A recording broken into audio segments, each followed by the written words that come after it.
Okay, so firstly, well done for having a go at this question. It was the very last question on a GCSE paper about 10 years ago now, and it was 5 marks. It was on the calculator paper, and it was particularly difficult. So that's why I said it would be a grade 9 question equivalent in today's GCSE. So the first thing you're looking at is how can you calculate the area of the rectangle ABDE? So this rectangle here, so what do you need to be able to find the area of a rectangle? Well, you need to know the length of this side and the length of that side. So there's no way of finding that initially, but what we can do is we can use this triangle to be able to find the length of this side here, the side that I've just called A there. So if you look at that triangle and you think, how can I find the third side of that triangle? I've got the length here, I've got the length here, I've got the angle in between. You should recognise that as being the cosine rule.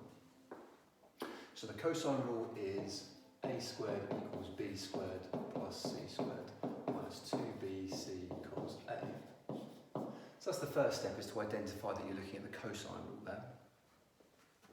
Now when we substitute in what we've got, you can see if we call this b and that's c, then we've got x minus 3 squared plus x minus 2 squared minus 2 times x minus 3 times x minus 2 times cos 120.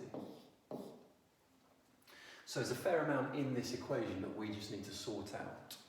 So the first thing we can do is to expand these brackets. We can expand those brackets. We can type cos 120 into our calculator as well. Okay. So our next line will be a squared equals. We're then going to expand those two brackets, the square bracket there. So to do that, you need to use two brackets and expand it properly. So what I mean by that is doing x minus 3, x minus 3, and actually going through the process and making sure you expand it properly to get all the terms you need. Now I'm just going to skip that step just so I've got enough space to work with.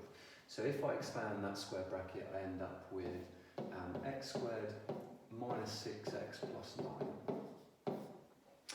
If I do the same thing for here, I'm going to end up with x squared minus 4x plus 4. Now with this bit, I'm going to leave the 2 where it is. I'm going to multiply by this. I am going to expand those brackets now. So again, expand them properly and you'll get x squared minus 5x plus 6. And the last thing I want to do is to just work out what cos 120 is. Now cos 120, you would type that into your calculator and that would get you negative a half. Okay, so I'm now left with a squared equals, I've got this, I've got this.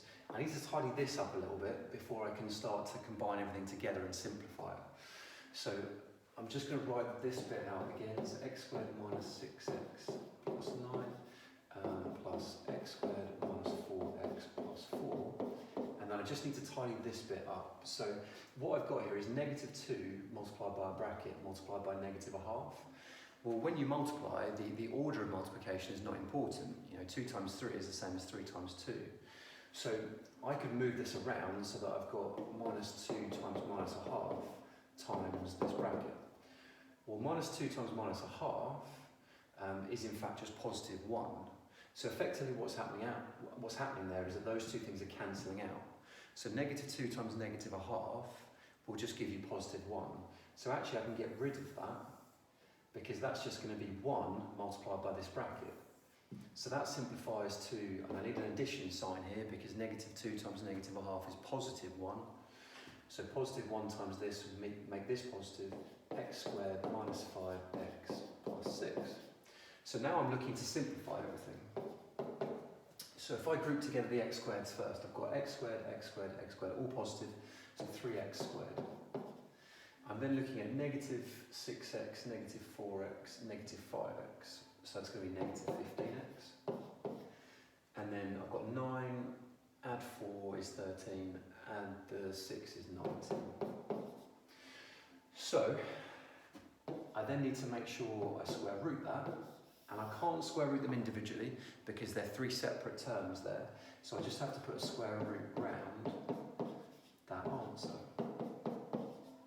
So what I found there is that side A. Now, if I read the question carefully, what I now need to do is understand this sentence here. And this sentence is telling me that AB is double BD. Sorry, AB is double BD, so double that distance to get that one. So effectively this one, let's call that Y. Y is going to be double that, so 2 lots of that same expression.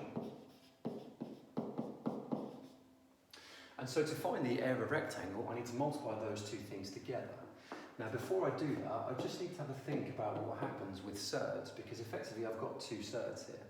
If I think about the idea of root 5 multiplied by root 5, well that gives me root 5 times root 5 gives me root 25, which is 5. So that would give me 5.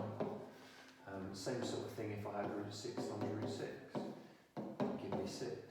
If I have 3 root 2, say, times root 2, then I'm doing root 2 times root 2 is 2, multiplied by the 3 makes 6 there.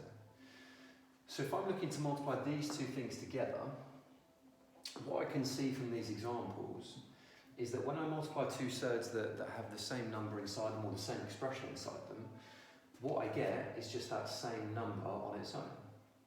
So root 5 times root 5 is 5.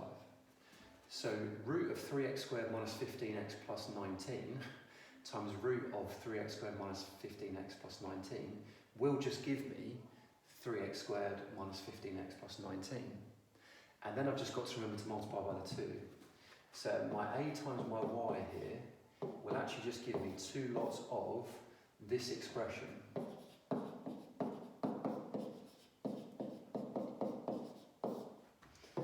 So double this expression.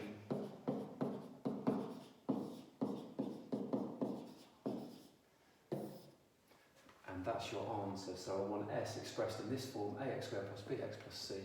So that is going to be my answer, S. So that's the answer there. As I say, that's a pretty tough question just because you need to know a lot about how to use the cosine rule. You need to understand how to use algebra in terms of expanding, simplifying. You also need to understand an element of surds as well. So hence the grade 9 difficulty there. So I hope that makes sense. Drop me an email if you don't understand it or just to let me know that you did it and you found it okay, if that was the case. Okay, thank you.